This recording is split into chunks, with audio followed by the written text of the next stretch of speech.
This weekend, the Archdiocese celebrates Stewardship Sunday. At Most Sacred Heart, we're just going to create a little video to celebrate some of the vibrancy here.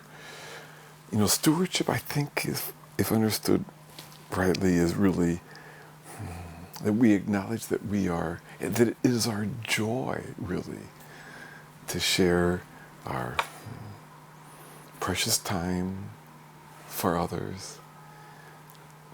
It is a joy to share our hard-earned, our inherited money and resources for the good of all.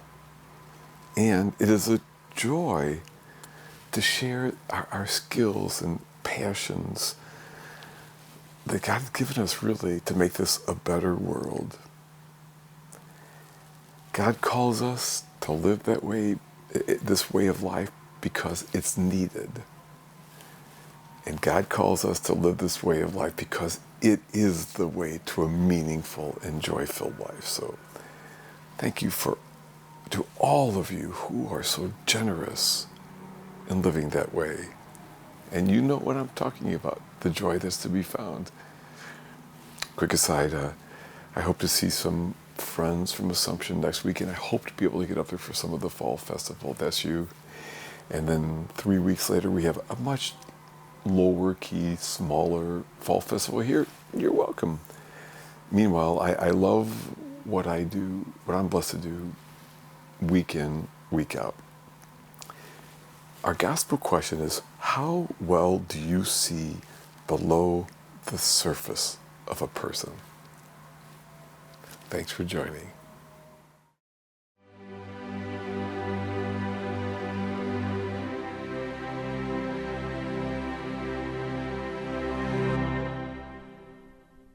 The classic book, All Quiet on the Western Front, follows the experience of a 19-year-old German soldier in World War I named Paul. At one point, the frightened young soldier is hiding in a crater made from an explosion. Now, when an enemy soldier jumps into the same hole to hide, Paul instinctively pulls out his dagger and stabs him. The soldier dies shortly after that. Paul is deeply troubled, looks in the soldier's pocket, and discovers that the man's name was Gerald Duval, that he was a printer and obviously poor. Now, this man, who had been an abstraction, an enemy soldier, now becomes all too real for him. He finds also a picture of a woman and a child, and moved, he speaks to the dead man. Now, for the first time, I see you are a man like me. I see your wife and your face and our fellowship. Forgive me, comrade. We always see it too late. Why do they never tell us that you are poor like us, that your mothers are just as anxious as ours, and that we have the same fear of death and the same agony? Forgive me. He saw it too late. Gerald was no different than him, but Paul had been taught, as had been Gerald, that they should only see each other as enemies, not as persons. My friends, we often see it too late. Now, the rich man in today's gospel, who did not notice Lazarus at the door, is condemned precisely because he saw it too late. He did not kick Lazarus, spit on him, or anything. It was that he did not even see him while he feasted splendidly. Lazarus was merely a statistic, right? You know, a category, one of those homeless you read about somewhere. And the rich man was condemned for seeing it too late. And I worry about us. It is such a danger that we see it too late. It's so easy for us to be so removed from the suffering of so many that we don't even see them. Or they become just statistics, right? And Jesus tells us this story because he worries about what dies in us because of that. There is a chilling story about Heinrich Himmler, one of the main Nazi leaders of the Holocaust. He had a group of his generals gathered, men who were in charge of the various concentration camps, which, as we know, ended up killing millions upon millions of innocent, real, human persons, Jews, gays, and blacks. As he gathered all those leaders of the concentration camps together, he said to them, "You know what makes us so great? We can do this thing we have to do, and then go home and be good and decent husbands and fathers.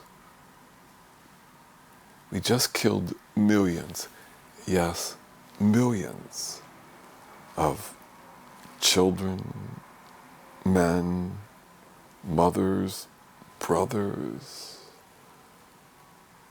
women, grandkids, uncles, moms, sisters, but we're good and decent? What has to die inside of us that we can so distance ourselves from others as to not see the pain of God's children, to not even see that they are our brothers and sisters? Sadly, and especially in our politics, our religion, and our economics, we so often forget that we are in this together, that we are called to work for a world more filled with justice and with love. As I've said before, reasonable people can disagree about how to best get to a world where each person is treasured. But we can't not care. We each have to work to see each other before it's too late. Could we learn to see more than a fetus in the womb, and to actually see a child of God there? When we read of people on death row, about immigrants, about people starving in Gaza, being bombed in Ukraine, fleeing for their lives in Sudan or Haiti, can we remember that if we checked their wallets, we would see pictures of their spouses and kids and grandkids? How do we learn to see before it's too late? I believe that it's primarily by being with those who so easily get discarded, if at all possible, serving side by side with them, by making sure that we see Lazarus at our door, and the folks considered lowly or of little value. Two personal experiences where my own thinking was expanded. In my college days, a group of us seminarians would work a few weeks in the summer at Camp Don Bosco for men with Down syndrome and other mental challenges. It was messy, uncomfortable, tiring. But the three young men that were in my care, I came to love them. So much so that to this day, some 50 years later, I can still see their faces. And I just naturally smile or have this warmth in me for them. Now, I cannot even see a person with, for example, Down syndrome without knowing that I want to say hello, connect, show some love somehow. Right? Secondly, I remember how as a young priest, a man from the parish came to the confessional and poured out his heart about how he's trying to be a good husband and dad. He was involved in the parish, quiet, smart, well-liked. And then he added that he was an undocumented immigrant. And please, Father, don't tell anyone, which I would never do, because I want my kids to be able to stay in our school, and they would take me away, and I would never see them. And he started sobbing. And from that moment forward, undocumented immigrants were no longer statistics to me.